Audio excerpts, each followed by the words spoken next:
microscopic and potentially lethal. Harmful algae blooms are proliferating worldwide, posing a risk to both humans and ecosystems. Global warming means they're becoming more common and more toxic.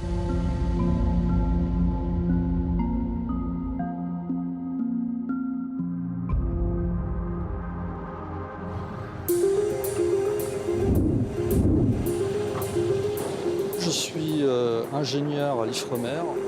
Notre métier, c'est de surveiller l'état écologique du milieu marin. On est les sentinelles de la mer, les observateurs de la mer. Nous sommes là aujourd'hui pour pouvoir identifier du phytoplancton, dit aussi microalgues, nuisibles ou toxiques. Quand on dit toxique, c'est du phytoplancton qui produit des phytotoxines. Ces toxines peuvent être accumulées dans les foies des coquillages et lorsque le consommateur mange ces coquillages, avoir des diarrhées, des malaises. La manifestation la plus visible d'apparition du phytoplancton ou microalgues, c'est lorsqu'il y a des efflorescences massives qui se traduisent par des couleurs d'eau, verte, marron, orange, rouge. Pour que le phytoplancton se développe dans les bonnes conditions, il faut de la lumière, de la température optimale, des nutriments disponibles. Ici, on vient prélever et mesurer les quantités de nutriments présents dans le milieu marin. Ce matin, nous avons donc mis une sonde dans l'eau qui mesure la température, la salinité, l'oxygène dissous pour identifier les paramètres qui influencent ou non l'apparition du phytoplancton dans la colonne d'eau. C'est vrai que ces derniers temps, on a observé de plus en plus d'épisodes d'efflorescence sur ce secteur qui est un secteur particulièrement favorisé par les apports de la Loire et de la Vilaine qui vont apporter les nutriments nécessaires au développement du phytoplancton. Si jamais aujourd'hui on trouvait beaucoup d'une espèce de phytoplancton responsable de toxines, on va enclencher un deuxième suivi sur le secteur côtier. Et s'il est présent, donc là on a tout un ensemble de mesures et retraits des lots de coquillage si jamais la toxine est présente dans le coquillage.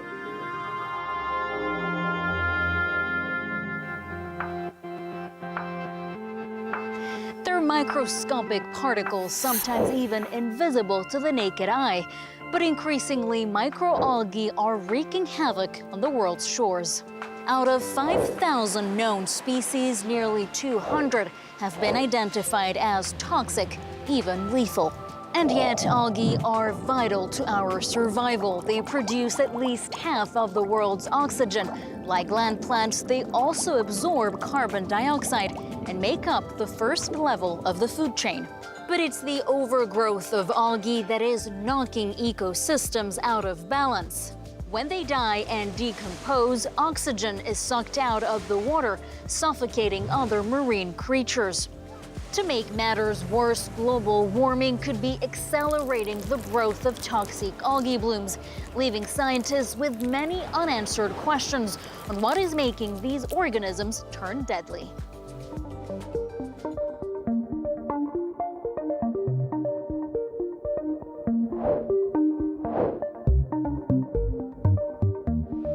Il est probable que si vous êtes tombé malade de coquillage en été, que c'était dû à des toxines de microalgues.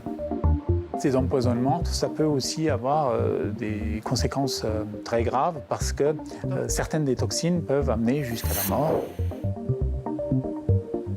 Dans nos laboratoires, on cultive à peu près 200 souches de microalgues, dont une bonne centaine de souches sont des microalgues toxiques et nuisibles. C'est des microalgues soit des eaux tempérées, soit des eaux tropicales. On les maintient dans différentes conditions qui sont propices à leur prolifération.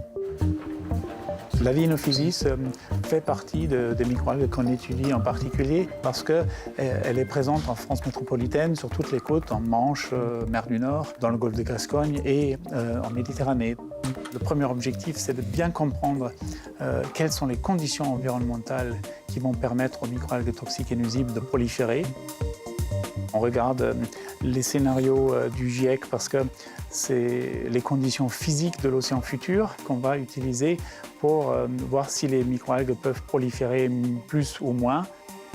Pour Dinophysis, on voit plutôt une stabilité Par contre, on constate que des microalgues qui viennent à l'origine des tropiques peuvent aussi se répandre dans des latitudes de plus en plus au nord. C'est notamment le cas d'une autre microalgue comme Ostreopsis.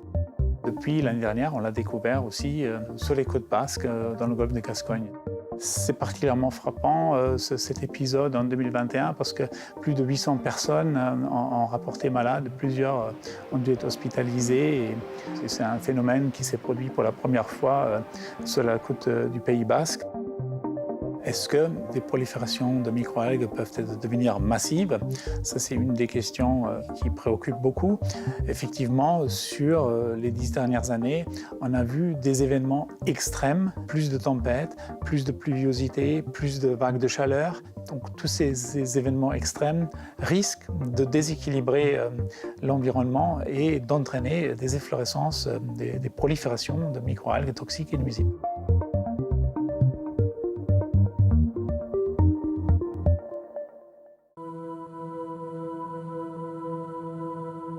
Je suis ostréiculteur à Plougastel-Daoulas.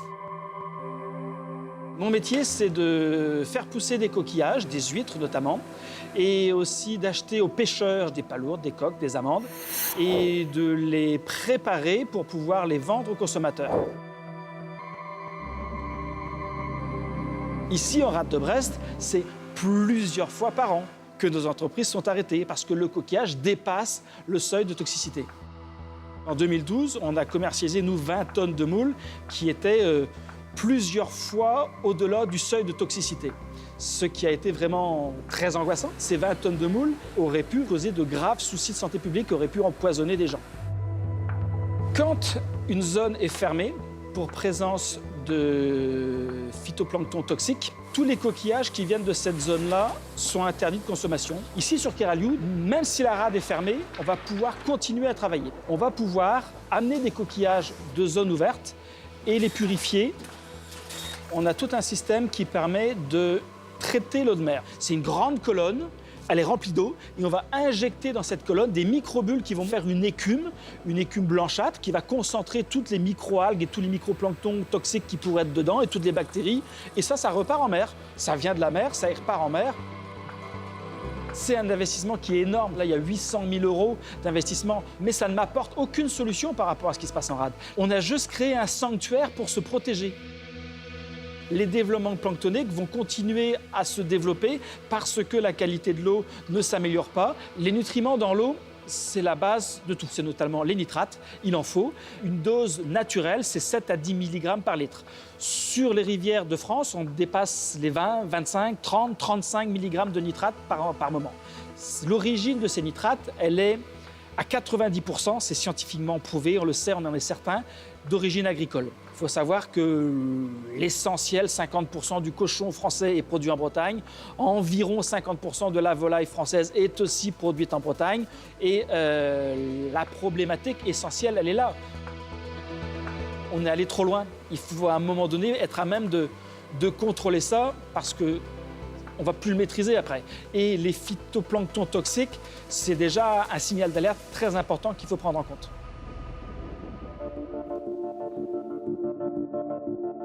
Let's go back to the origin of toxic algae blooms. It all begins here.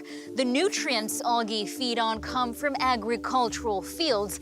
That's why in this experimental plot, farmers are following the trail of phosphorus and nitrate, two key components from farm to waterways before they reach the sea.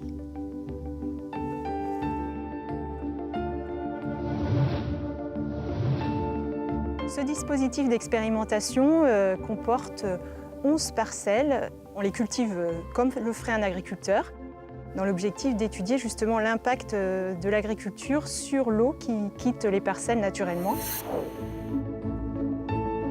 C'est de l'eau qui vient de la pluie, qui arrive au sol, et une fois que le sol est rempli, l'eau excédentaire quitte la parcelle. On a un dispositif assez spécifique à ce site d'expérimentation, des pièges à ruissellement, qui sont des rails de galva sur une assise béton qui nous permettent de collecter cette eau de surface, de quantifier au global des flux d'azote ou des flux de phosphore. On est en fait au premier maillon de la chaîne. Si l'agriculture limite ses impacts et limite les transferts de nitrates et de phosphore, c'est autant de nutriments en moins pour les microalgues à l'exutoire. Pour cela, il est important qu'au moment où l'eau coule, c'est-à-dire en hiver, que le sol soit constamment occupé par une plante vivante qui absorbe les nutriments. Donc cette plante, c'est soit une culture, soit une plante intermédiaire qui n'est pas récoltée, mais qui sert juste de pompe à nitrate. On cultive beaucoup des radis, des moutardes, des graminées, de la facélie, donc ces jolies fleurs bleues que l'on aperçoit dans les champs aujourd'hui.